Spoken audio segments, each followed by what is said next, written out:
Hello, Kristin Knutson, Production Manager and Technical Director at the College Light Opera Company, coming to you from the Scene Shop at the Highfield Theater. Behind the Scenes with Kristin Knutson is made possible by a generous gift from Clyde Tyndale and Deb Winograd. This week, let's kick off the series with a theater tour and the story of how this 140-year-old building transformed from stables to stage. The Highfield Theater is situated on a hill beside historic Highfield Hall and Gardens, located within the Grand Beebe family estate in Falmouth, Massachusetts. Siblings Pearson, Franklin, and Emily Beebe lived and entertained at Highfield Hall, built in 1878, and their brother J. Arthur Beebe and his family took up residence at Tanglewood, a second mansion built on the property in 1879. The Highfield Hall complex included a stable, a carriage house, and a pet cemetery for the family's beloved horses, all of which was modified and converted into the theater venue you see today. Photos of the original stable and carriage house structures are extremely rare, but as we explore the building today, I will point out evidence of the property's former life and share images that illustrate what has changed in the past 50 years of Clock's residency.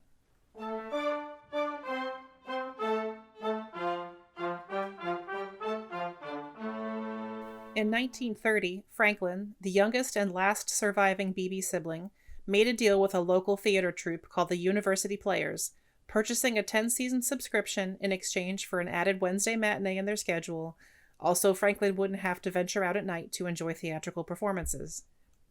Franklin Beebe passed away in 1932, and leaving no children to inherit his estate, the property was sold and repurposed for a short period as a health resort, then as a religious retreat, before it was acquired by Broadway director and producer Arthur J. Beckard in 1947.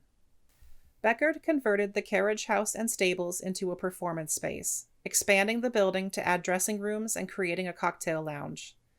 The Beebe Pet Cemetery was paved over to become a parking lot, and both the Highfield and Tanglewood mansions served as hotels for theater guests.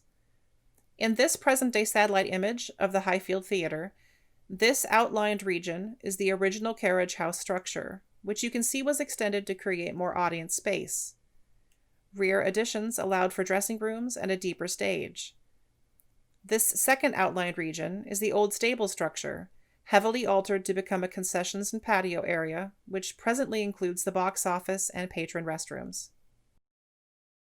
Beckard called his modified barn the Tanglewood Theater and staged productions there from 1947 through 1949, testing the plays he hoped to mount in New York. Unfortunately, the theater was plagued with financial troubles, and even with support from former colleague DeWitt Terhune, the theater simply couldn't compete with more popular venues in the region. Beckard gave up his involvement in 1950, and Terhune purchased the property.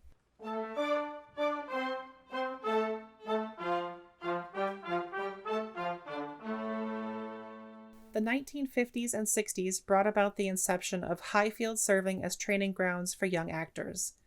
Kingsley Perry of the University Players made improvements to the facilities, including pouring a cement floor inside the auditorium, turning Tanglewood into dormitories, and renaming the theater the Highfield Playhouse. Terhune and his family lived on the estate and oversaw student summer theater operations as multiple theater groups made use of the facilities over the years. Williams College Crossright Stage had control of the building for a few seasons. Then, the Oberlin College Gilbert and Sullivan Players were invited to take up residency in 1958. The Falmouth Theater Guild also started using the venue in the 60s, utilizing the space during the winter months, as they still do today. When Oberlin stopped funding the Gilbert and Sullivan Players' Falmouth productions in 1968, two members, Bob Haslam and Donald Toll, chose to remain and keep Highfield Summer Theater alive, becoming the founders of the College Light Opera Company. 1969 marked Clock's inaugural season, and half a century later, the Highfield Theater remains our home stage. In those early years, Clock Company members lived and worked at the nearby Tanglewood Mansion, just yards away from the theater through wooded property. The Tanglewood barn served as a rehearsal hall as well as additional living space. In late 1972, Mr. and Mrs. Josiah K. Lilly III purchased the Highfield property for the town of Falmouth, rescuing the estate from potential loss to development. The Lillies gave nearly 400 acres of BB Woods to the town as permanent green space, and they donated the Highfield Theater and all of the buildings in use by Clock to the Cape Cod Conservatory. After years of heavy modification and use, the Tanglewood Mansion was in very poor repair, and the Cape Cod Conservatory simply did not have enough funding to restore the building. A decision was made in 1974 to tear down the Tanglewood complex, which sent Clock on the hunt for a new base of operations. Tanglewood was sadly demolished in 1977. I will be speaking more in depth about Clock's use of Tanglewood and the transition to new housing when I discuss the history of our West Falmouth campus next week.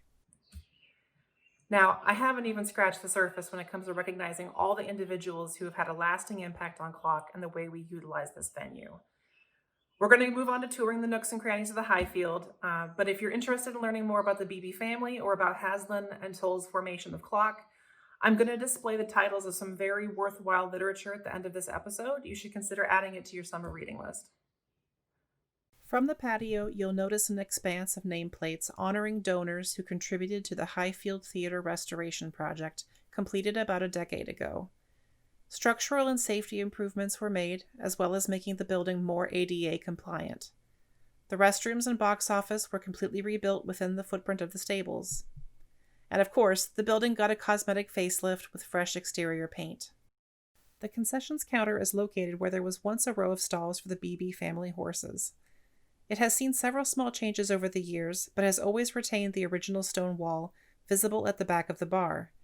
In this comparison between 1984 and the present, you can see that the countertops have become a little narrower, the doorway is a little wider, and the old hinged window shutters have been swapped for two sliding panels. Small shivs are still attached to the ceiling where the old shutters were once rigged. Now, as we turn away from the bar, let's take a peek where no patron is allowed to go, the roof. This balcony walkway is the only access point to an attic-like space above the house, where Clock and the Falmouth Theatre Guild share a stock of props. This is also the access for a lighting position just downstage of the orchestra pit area. Here on this flat portion of the roof, I can show you exactly where the original carriage house ends and newer construction begins. Remember this photo? Here at the very top, you can just barely see the edge of the roof and what looks like an elevated doorway or window. The door is obviously not original, but this is the very same spot. The original roof edge transitions into the flat roof over the house. We will examine the interior of this space on a future episode when I discuss theatrical lighting technology. If you've ever noticed this cupola on the Highfield roof, you might be interested to know that it is located directly over the stage and functions as a ventilation shaft. Technicians can get inside it by climbing up into the grid over the stage. I would love to share some then and now images with you, mostly comparing Clock photographs from the 1970s and 80s with their respective locations today. Back in 1976, the stage door was made out of plywood and the patio was covered in flagstones.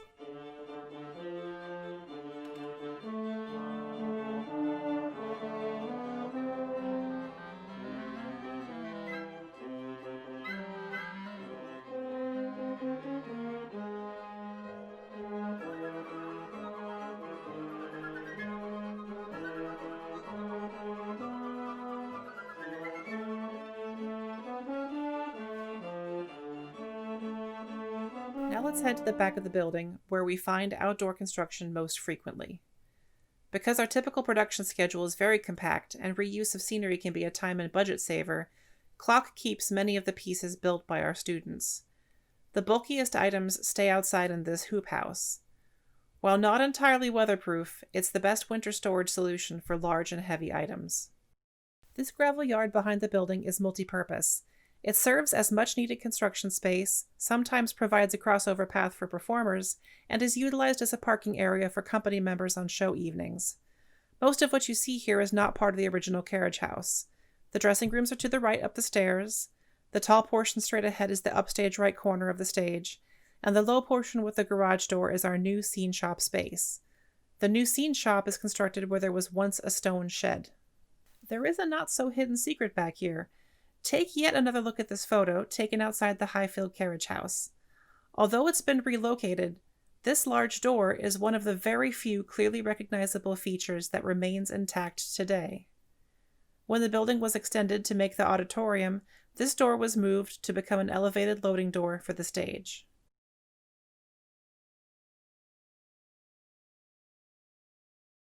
Now that we've popped indoors, let's take a quick look at the pin rail on stage right.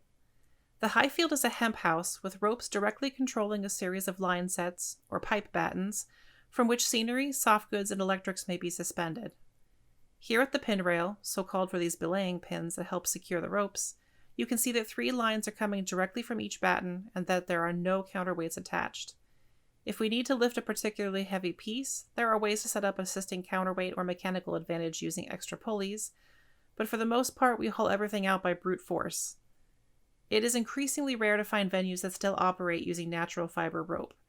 Those that still utilize manual line sets tend to be rigged with aircraft cable, also known as wire rope, and counterbalanced with stage weights. As automation technology advances, computer-controlled winch and chain motor systems become more prevalent. The Highfield Theater has an extremely low maximum out position, which is the highest point out of sight that a batten can be raised.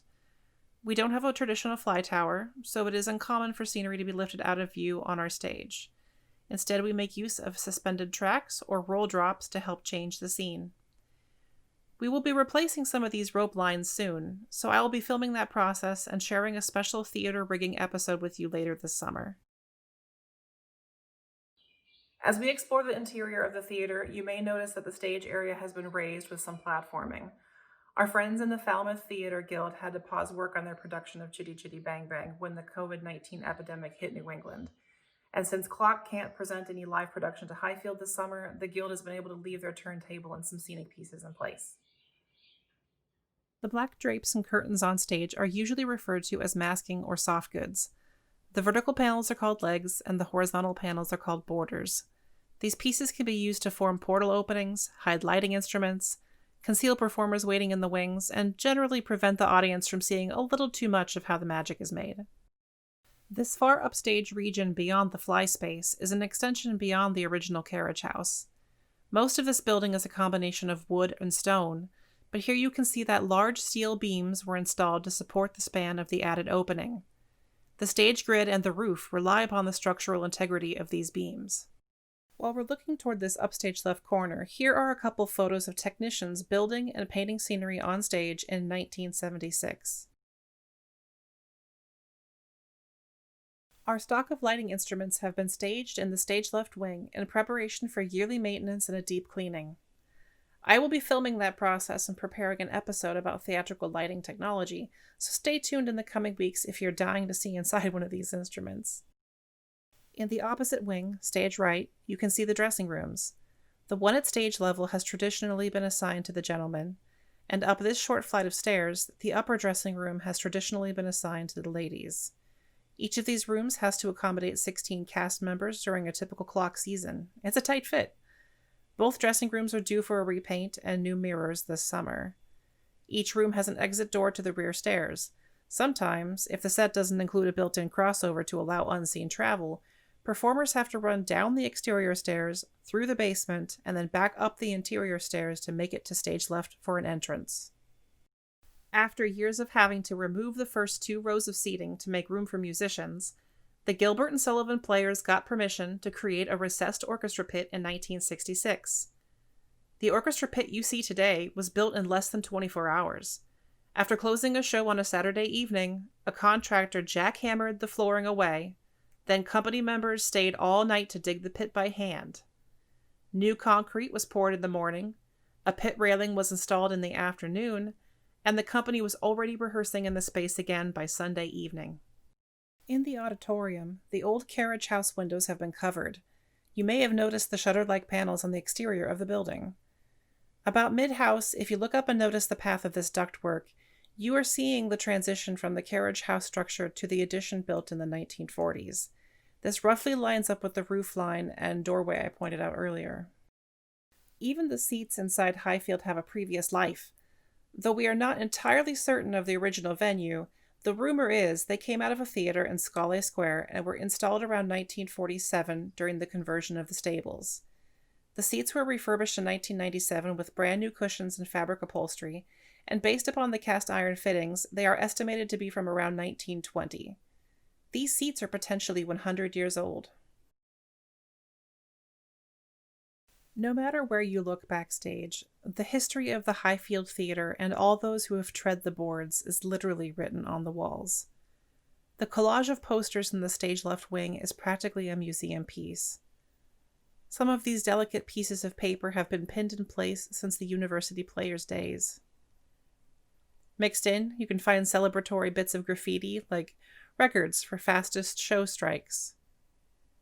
Every performer and technician has left their mark somewhere. The tradition continues in the basement, where clock cast and crew have taken to celebrating their season by claiming and signing a portion of the old scene shop walls.